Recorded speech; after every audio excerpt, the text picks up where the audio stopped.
at English Heritage, we advise the government on what individual buildings should be listed, which meet the test of special architectural and historic interest.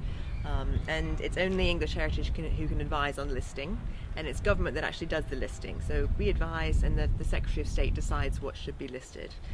In terms of area designation, that's something that's handled entirely by local authorities, by local authority conservation and planning teams. So English Heritage advises on individual buildings to be listed. Sometimes they're in conservation areas, sometimes they're not. And it's councils that designate an area of special interest, which is a conservation area. So when a building is listed, one needs to apply, a tenant or an owner needs to apply to the local council for listed building consent for any changes that might affect the special character of that building. We're on the Excalibur Estate in southeast London, in the London Borough of Lewisham. And this was an area that was really heavily bombed during the war. It's one of the third most bombed boroughs in London. There was a great need for housing after the war, and the Excalibur Estate was one of the ways that Lewisham responded to that need. And this is one of the largest surviving designed prefab estates in the country. Well, English Heritage, the designation team which deals with listing, we were asked to assess the buildings on this estate to see if they should be listed buildings. And to be a listed building means having special architectural or historic interest in a national context. The threshold for listing is a very high one, particularly for buildings constructed after the war. But we looked very carefully at all the surviving buildings on this particular estate, and we did a survey of those which survived particularly well. And we noticed that this cluster down on the road where we're on at the moment had a particularly high number of well-surviving prefabs. That is, they had original windows, original doors, where the timber frame could be quite evident from the outside, and where there hadn't been a great deal of change. And so we recommended a small representative number of well-surviving prefabs on this part of the estate for listing. And the DCMS, the Department for Culture, which is the government body that English Heritage advises about listing, decided to list 6 of the prefabs as the best surviving and most kind of clustered together prefabs. And they're very, very indicative of the interest of this estate as a whole. English Heritage doesn't do area designation. That's something that's left to councils to decide. We can only look at individual structures for listing. And as I say, we have to see whether or not the tests of special interest is met.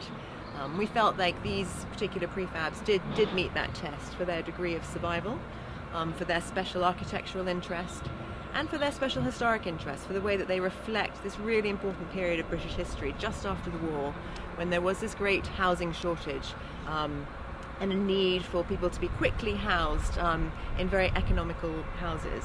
And these fit that need really well, and they did so really comfortably, and it was very much the case that the original residents really liked these houses. They liked the way that they were planned, very efficiently planned internally, the degree of sort of fitted in cupboards and integral storage, which was really quite rare at the time and really important in a period of sort of furniture shortage as well as housing shortage.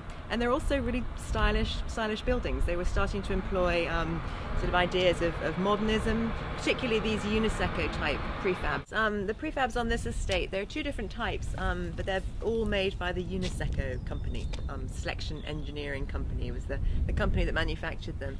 And these are the 3rd most commonly built type of prefab in the country. So that gives them an extra level of interest. It means that a number of the people who were rehoused after the war would have lived in and been familiar with this type of prefab. So it's nice that they've been captured on the statutory list. And the Unisecos are distinctive in part for their nearly flat roofs. So just a very, very shallow pitch. But it gives a real sort of nod to modernism, really. Nearly a flat roof, and then these corner steel-framed metal casement windows. The way they meet on the corner and nearly sort of wrap around is again a real kind of clear nod to modernism, and it makes a striking profile, really. And they're quite stylish buildings as well as being very efficient and economical. And the way that they're arranged on the estate is interesting as well, particularly just the ones that we're looking at here, where they're just slightly askew to the road and staggered in a tiered fashion. Just gives a bit of visual interest to the way that they respond to the street, as well as having individual design interest to the prefabs themselves. The layout is interesting, and the size of it, the fact that it was built on such a great scale, is really unique in this country to have a full estate of prefabs. And the way that they're arranged is certainly interesting. As I say, the ones which are angled to the street, the employment of two different types, those with the central entrance and those with the off-central entrance, gives some visual interest.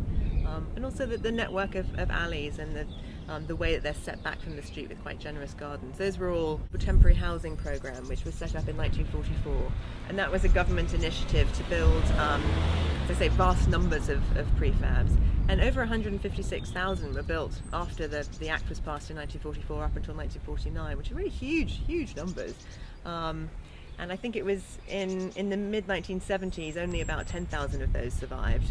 And then by the time we first started looking at them for listing prefabs generally, in the early 1990s, there were only about 300 surviving in London. So they are really quite a rare building type, and I'm really pleased that we were able to capture a small number of those on the statutory list and to reflect that special architectural and historic interest that they possess.